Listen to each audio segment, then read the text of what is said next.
something bad to us, we are going to do things to you that have never been done before.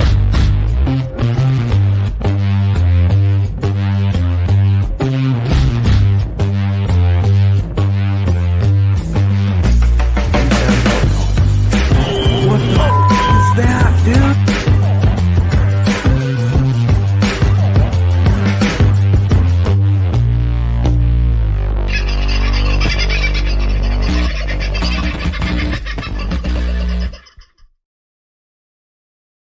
Well, good morning, beautiful people. Haven't you caught me on a fucking cold morning? My God, it is so cold that the bus heater has turned itself on at about 5:30 this morning. I don't know how. It hasn't bothered turning itself off yet. It's not heating terribly much at the moment because I've got no gas for it to actually heat up. So it's just blowing cold air in here, which is a bit of fun. But anyway, hence why I'm wearing wind shooters and jackets and God knows whatever else at the moment. Well, hasn't it been an exciting last 24 hours or so? This time yesterday morning, Donald Trump was on stage in Butler, Pennsylvania, and as you are already, I'm sure, very much aware, got clipped by a bullet in his right ear as it went past him. 3 shots, or in fact, 3 initial shots fired. I have pulled all the video. I've been through it last night. I was out all day yesterday. I was on a course yesterday. So I was unable to really do too much. When I got home last night, I pulled all the video and started going through it, and my editor really slowing it down and having a look. I think there were as many as 9 shots aimed at Trump, and there was 1 shot fired by the Secret Service that killed the sniper. The audio, and you've probably seen it all 1,000 times, so I'm not going to play it now anyway. But there are 3 initial shots. Trump, I think, is hit by the first bullet and it passes through him. He reacts as the second bullet comes through, and the third bullet, he starts to go down to the ground. Now, everybody's sort of suggesting, oh, it's staged, it's staged, it's staged. I don't think it would be possible to stage that kind of precision hit on an ear, not on a head, but on an ear, in a public situation like that from they're quoting 130 to 180 meters, the distance from the shooter. So that in itself, I think, is a little bit interesting because let's have a look at the layout of the whole thing. So you can see here where Trump was the bottom sort of rightish side, the approximate area. There was Secret Service set up on the roofs of the buildings behind that stage. Secret Service sniper teams, for all intents and purposes, covering everything out in front of the stage. However, you can see where the location of the gunman was on top of a building, which was essentially outside of the parade area. And, well, there have been some reasons given why the Secret Service didn't see him. However, the BBC did manage to get a hold of a guy who was watching this shooter get into position for 5 minutes, was jumping around, yelling, screaming, telling police, telling Secret Service, pointing at this guy. And the Secret Service were watching him. I don't mean the shooter. They were watching this Trump supporter who was aiming, pointing over at this rooftop. He could clearly see the shooter bear crawling their way up to their position. It is possible that the Secret Service didn't see the shooter because of the way the roof that the shooter was on was sloped. It is possible. The big question is, how did he get there? Why was there no security on those buildings, which would normally be staffed by local police? They would have police on top of the buildings, or military or Secret Service. They would not generally be left alone, especially being so close. My understanding of certain ways of operation with the Secret Service is that they actually can go out to 2 or 3 kilometers. Every building top, particularly in high density living areas, tend to be everywhere. Why not here in Pennsylvania? Don't you think? A little weird. Unfortunately, one person did die. It turns out he was a fire chief who was protecting his daughter from the gunshots. He got in front of her and got hit. So my guess is that he was hit by the second or the third shot that was fired. By the third shot, Trump starts to go, or is going down to the ground. He's ducking. And in fact, I am resisting the urge to play you the piece where you hear "Donald, duck" being yelled a couple of times. But duck, duck, duck was the call. Trump went down and Secret Service piled on him. I think I can count as many as 5, possibly 6 more shots that if they were aimed at Trump, obviously didn't hit him, but they would have had to have hit the Secret Service, who all would have been wearing vests. None of them obviously got vests around their head, so there were no head shots. The shots were very rapid. The other 5 or 6 shots were extremely rapid. Bang, bang, bang, bang, bang, bang, bang. So the sign of a panicked shooter who knew he'd missed his target, fired 3 times and missed his target. Now he was just peppering whatever he could. So as many as 9 shots, I believe, were fired while Trump was still on the dais. Then there is a gap of about 7 or 8 seconds before you hear another gunshot, a different gunshot, something more like a 308. And then a few seconds after that, you hear the message, "Shooters down." From go to woe, it's about 25 seconds from the first shot to the moment they get Trump up and start moving him off the stage. And they get that clarification that the shooter is down. I think it's. I think there are way too many questions, and certainly Joe Biden, who's backpedaling a great deal at the moment, needs to be held to account for his bullseye comment last week, his tweet, which has now been removed, but after his effort in the last debate, he came out last week and said, "All right, let's move on. The last debate's over. Time to put Donald Trump in a bullseye." Pretty bad choice of words, or was it? That would be the $64,000 question. I don't know that the Democrats are so stupid as to believe that by killing Trump, they're going to win the election. I mean, they'd certainly do something. They'd make it, well, they'd put a wrinkle in it all. But whether or not that's him or not is also debatable. There is a lot of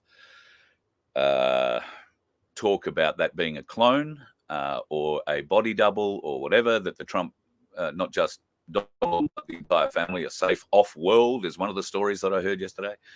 Or last night. So, look, believe what you like. At the end of the day, Trump is still walking around. What I have some problems with is some coming out afterwards. Now, today, across, and last night they started coming out, media headlines, Thomas Matthew Crooks has been identified by the FBI as the shooter. The FBI aren't the lead agency on this. The Secret Service are. But the FBI have identified this guy as Thomas Matthew Brooks.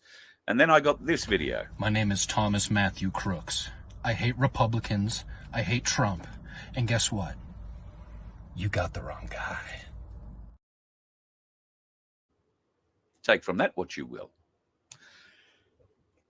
It's a little bit ominous, a little bit eerie, I would have thought. But here is the picture. You can see the guy there. I think they hit him because the guy he looks dead. Yeah, he was very dead by that stage. But there's a lot of strange questions about this. Isn't it always the way when there's been a presidential assassination that there seems to be some convenient holes in the security? A lot of people were saying, Trump hasn't got Secret Service, and look at the unprofessionalism of the people. Yeah, none of them are wearing ties. Secret Service support because he is a former president. He will get it for life. He has one Secret Service agent that he actually trusts, as far as I'm aware. And that is a fellow who was with him through the presidency and has come with him since. Donald Trump actually refused Secret Service protection while he was in the White House on a normal White House level or Secret Service protection detail level. He employed his own security because he didn't trust the Secret Service. Didn't trust that the Secret Service couldn't be got to. And in fact, there was a story you might recall of a food taster dying after trying a meal for, I think it was coming for Melania Trump, that this food tester tested the food and wound up dying. That was an attempt on her life. So we've learned of many attempts on Donald Trump by the deep state. In fact, in the lead up to the 2016 election, between 2015 and 2016, there were 25 different attempts on his life that the mainstream media refused to cover. During his presidency, they didn't cover any of the attempts on his life. And some of those were not some 20-year-old sneaking up onto a rooftop trying to take a pot shot. It was a bit more serious than that. Air-to-air missiles and all sorts of things. Of that, I have, the stories that I've heard from it and what evidence there is of it. But that certainly was a significant factor in what was going on in the Trump presidency. In fact, I've been told that there were over 175 attempts on his life during the presidency period alone. That might explain, if he is a clone, why the rest of the real Trump, if you like, might be off-world. Who knows? It's all a little strange, I'll admit. But I think at this juncture, we want to be a bit careful about exactly what we think happened. Immediately that this event happened yesterday morning, talking points, directions, and ideas on how to speak about it were passed around to the media. They were handed out by the Democrats. This is what they had to say.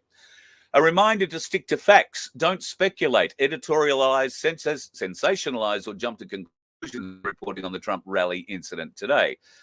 Don't call it an assassination attempt unless the authorities say it is. What else would it be? Just a stray bullet passing past Donald Trump's head? Don't say a shooting targeting Trump or the rally unless authorities confirm that's the case. So just a strange man standing on a platform in front of 50,000 people and a stray bullet goes past. Clarify that it's actually gunshots. It's unclear at the moment. Right. The authorities don't know. Then it's okay to say that they don't know. Wow. Talk about trying to obfuscate what, and this is battle damage, right? This is somebody from the Democrats putting out into their mainstream media flunkies exactly how to play this, because they don't want to beat it up. They didn't want to conflate it into an assassination attempt on Donald Trump, because why? Well, it's going to make that very difficult for the Democrats to win that election, no matter how badly they cheat. No need to say scary moment today at the Trump rally. Just get on with it. Anchors are reminded to be mindful of body language when presenting the story. No need for a serious face or adding comments and adjectives for color. At this moment, no need for guests to comment. Again, and this is all just a reminder. I know we all know. Wow. How's that? That's the media direction that was given to all mainstream media yesterday after that attempt on Trump's life. Just disgusting. Truly, truly disgusting. I guess we'll have to wait and see what more to come of it. I don't think we're ever going to find out the real truth about that young fella who supposedly did the shooting. Listening to the shots, not that I'm, terribly au fait with the different sounds of gunshots, but the shot, certainly the three initial shots, they didn't sound like high-powered rifle shots. They sounded like 22s to me. So maybe I'm wrong, but certainly the shot that the Secret Service fired back at him was a very different sound, a much heavier caliber. So you can sort of tell the difference between those. I'm not completely convinced that it is what we appear or what it appears to be. Sandy, thank you for that. Watch Outdoors with the Morgans. Yeah, okay. I haven't seen that one. I've been up sort of a lot of the night having a look at different bits and pieces, but I'll dig that one out too. There is a red-headed guy, red-bearded guy that the BBC got. He tells a very interesting story. I've cut some of that vision out, but I have to get going to Byron Bay this morning, so I haven't had time to finish it all up and get it out here to play for you. Today is a really busy day. So I'll endeavour to cut some of that out, and we might be able to talk more about it tomorrow. But today is going to be one of those days where I'm going to be all over the place a bit. Heading down to Byron Bay, we are doing the Byron Bob thing today. So if you're in Byron or you're down that way, keep an eye out. We'll be wandering around the streets. And tonight at the Byron Bay RSL for the Ainsley Byron Bob evening.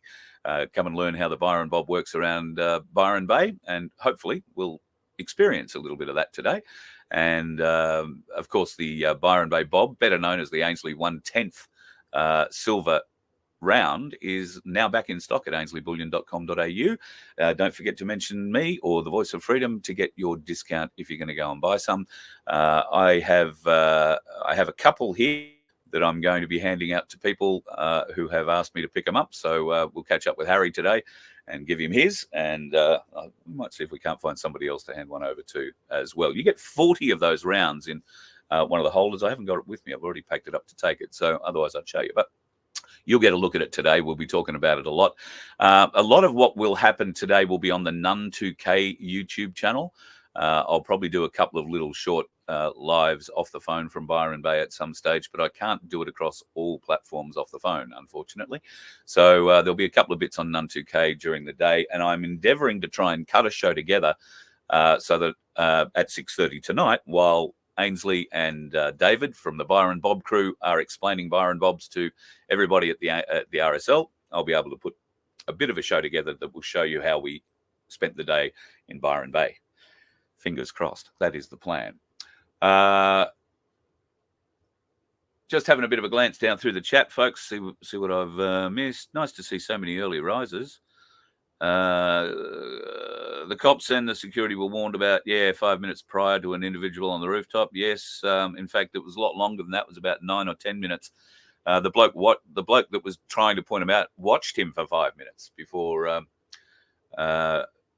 he was able to attract anybody's attention, much less able to do anything about it. Yes, there is a video which I have downloaded, but it's just a bit long because there's so much of it. Somebody has collated every Democrat supporter and politician calling for Trump to be assassinated or for some harm to befall him. This dates right back to Madonna. And prior to that, you might remember where Madonna decided that it mightn't be a bad thing to influence people to try and blow up the White House to kill Trump. We have had outright calls for assassination from big-name celebrities. Somebody has put all of that together. It's a very, very interesting video, and it certainly shows just how little respect and the kind of language that the Democrats have used against Donald Trump, not just in the lead up to this 2024 election, but of course into the lead up into 2016 as well, and through the whole period of his presidency. It is truly disgusting, some of the things that have been said. And no doubt you will see that in the coming days. And if not, I'll rip it out and play it for you at some stage in the next couple of days. All part of the movie, Maggie? Yep, I think you're right. This has been predicted. The assassination attempt on Trump has been, I suppose, something I've talked about